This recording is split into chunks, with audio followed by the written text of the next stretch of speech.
It's been a long road, getting from there to here. Now, if I had just gone back and probably read Yen's article from start to finish a little bit better, maybe I wouldn't have put together all these videos. I don't know. But I wanted to go ahead and wrap this all up. In the last video, I talked about how I had used an atomic counter with the DynamoDB tables to keep track of when a batch was complete, but that doesn't actually work because of failures in DynamoDB that occur, and sometimes those counters can be redone, can be recounted. The last video covered why all the solutions put together by AWS aren't exactly going to work for me and in this particular situation, but I think I have two solutions and I want to go ahead and review them. First, I want to say thanks to everybody who commented and who posted ideas on my LinkedIn and on the videos about this. It helped a lot getting input from various people. And a big shout out to Yen Trey, who worked with me and really worked through a lot of the problems that I was having with these things. He's an absolutely great resource in the AWS world. If you don't already read his blogs or watch his videos or follow him on LinkedIn and the social networks, I highly recommend you do.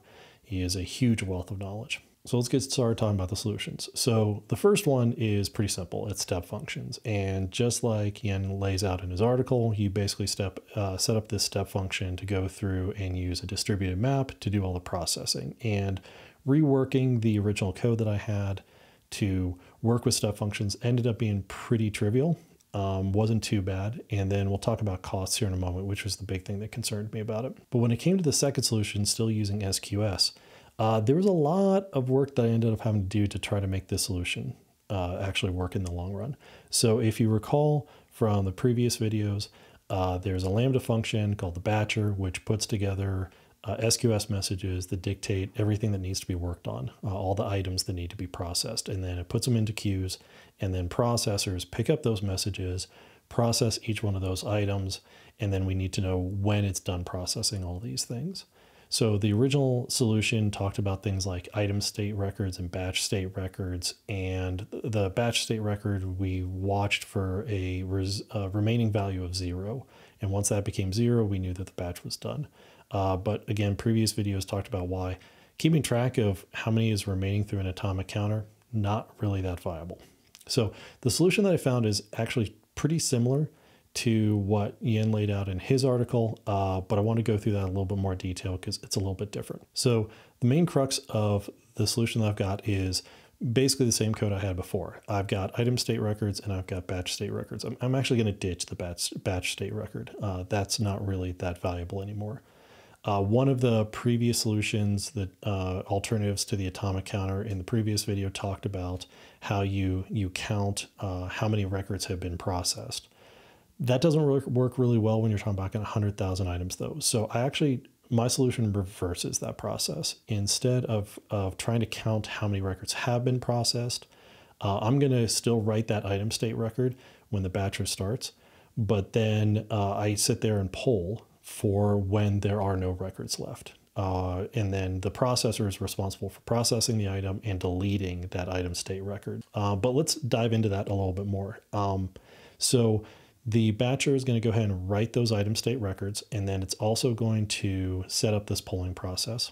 The processors go through and process each one of those items, deleting the item state record, and then the poller and the finalizer sit there and just do a query that say, okay, give me at least one record, give me one record from the DynamoDB table where this batch ID equals whatever. And if it comes back with at least the one item, then you know the batch isn't done. And set up another polling. Yen's article and his solution was a little bit different in that it still used somewhat of an atomic counter, but it used a DynamoDB stream and the processing these item state records. And I felt like there was a good alternative here as far as using a polling method here. So the way this actually works for the polling is, well, I could have used like an event bridge rule, but those are really, really static type of polling mechanisms. You basically just sit there and say, oh, I just want to check every 5 minutes. But if something went wrong, at first I got to maintain this event bridge rule. I got to set it up in the first place. And then when things are done, I got to make sure it gets torn down. If something happens during that teardown process, then this rule just constantly runs, and it can be annoying and cause a lot of noise and maybe some potential costs. So I wanted it a little bit different. And I thought it was kind of a fun idea to try to use an SQSQ's delay property on a message to set up this polling. So when the batcher starts, it puts a message into a separate queue that says, here's the batch and delay 5 minutes before you deliver this message. And then the finalizer subscribes to that queue. And when that message comes in, initially off the 5-minute delay, it goes and checks to see if the batch is complete. If it's not complete, it puts a new message onto the queue. Maybe it's 5 minutes, maybe it's 1 minute, whatever. Again, with this delay timeout on the message delivery. And there were a couple of things I liked about this a little bit more. It's sort of a automatic stoppage functionality. I don't have to worry about these runaway pollers, because if something happened to fail in the finalizer, then I'm not going to get this finalizer continuously repolling because I didn't tear down an event bridge rule or an event bridge schedule rule or something like that.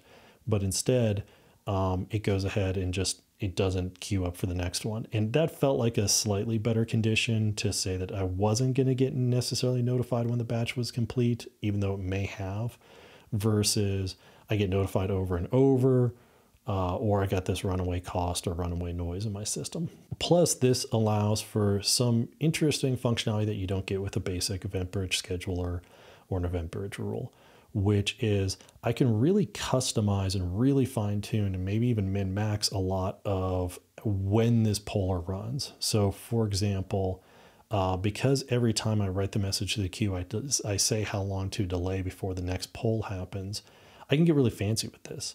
I can sit there and say, okay, when the batcher starts and it writes this initial message, maybe it looks at the previous batch that was run, and I keep track of during this batching process how long it takes.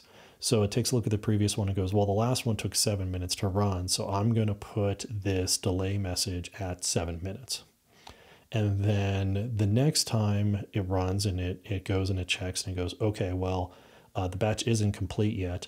Instead of waiting another 7 minutes, maybe it only waits a minute. Maybe it waits 30 seconds. Maybe it also puts some additional logic in there with the finalizer that says, well, I'm only going to check, say, 5 times and then just say, oh, there's something weird going on here and you need to investigate. But it gave me an opportunity to kind of build some interesting logic and some interesting processing into that finalizer and to figure out when the batch was complete. So both of these solutions seem to work, but we'll talk a little bit later on in the conclusion about why you pick one over the other. So let's talk about costs. Step functions is not particularly cheap. I think when I was originally estimating these things out, I was coming up to being about $3.30 per run when using step functions. In practice, when I actually went and checked Cost Explorer after the fact, I was seeing that actually being closer to about like $4.80 or so for a run of 100,000 items. That's not bad. I mean, it's certainly a couple of bucks, but that could maybe really scale poorly. If you have this process running every day, you're immediately up to 120 bucks a month.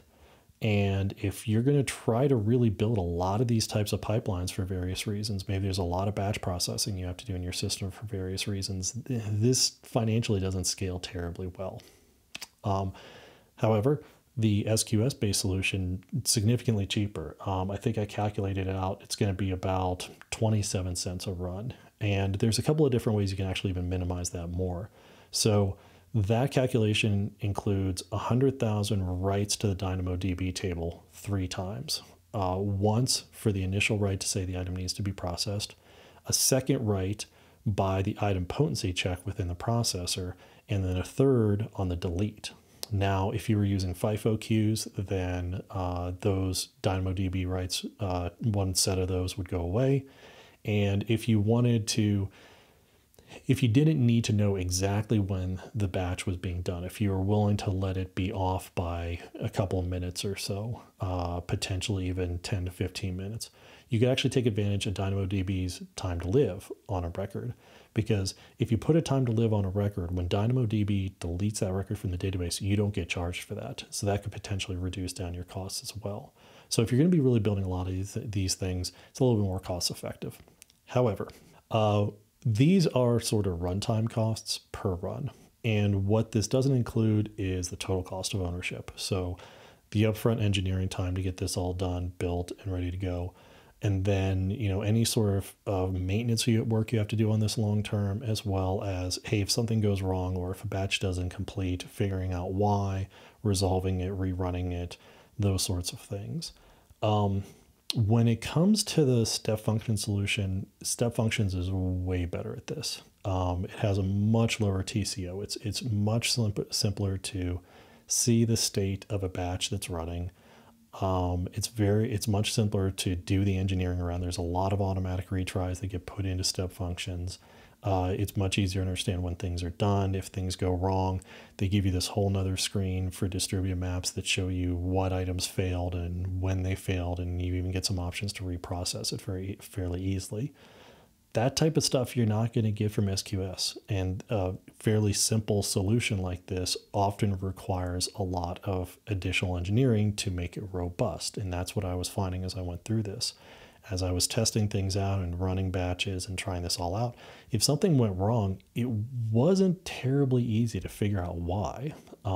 So the total cost of ownership on the SQS solution is certainly, I don't know if I'd say it's higher, but as far as the engineering costs and the debugging costs and things like that, it's definitely going to be higher on SQS.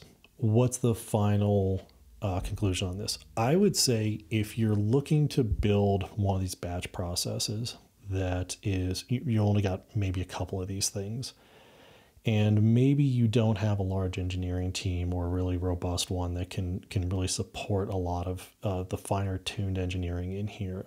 For example, I ran into a problem very early on when I was running a batch of 100,000, where even though the DynamoDB table wasn't on demand, there's still throttling that was occurring. And when that occurred, I didn't have good error handling within the code base. So that batch just failed, and there wasn't an easy way to reprocess that. It never really showed as finished. And you'd have to work around that. You'd have to engineer around these things and figure it all out. If you don't have the time, if your engineers on your serverless side and whoever's building this, they're spread a little thin, they don't have a lot of good time to dedicate towards this, and it probably makes more sense to go to step functions. If you're only got one or two of these things, if you're trying to build a fairly small amount of this batch processing, if you're a small organization, then those additional costs that you paid during the runtime for step functions and that implementation is going to be better, and it's going to save you a lot of that TCO in the long term.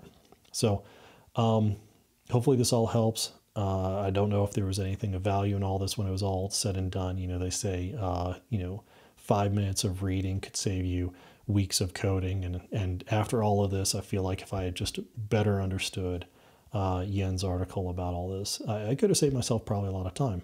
But it was always fun going through and deep diving into things and understanding more about the intricacies of stuff. So learning experience, but I don't know as though I necessarily uncovered a whole lot that Yen already hadn't. So definitely go back and read his article. I kind of like my solution. I think it's kind of slick, but there's also some rough edges on it as well sometimes. So if you found like this content was useful, if you learned something along the way like I did, please like and subscribe to this video, and that'll let me know that you want to see more stuff like this in the future. Otherwise, thank you, and I will see you next time.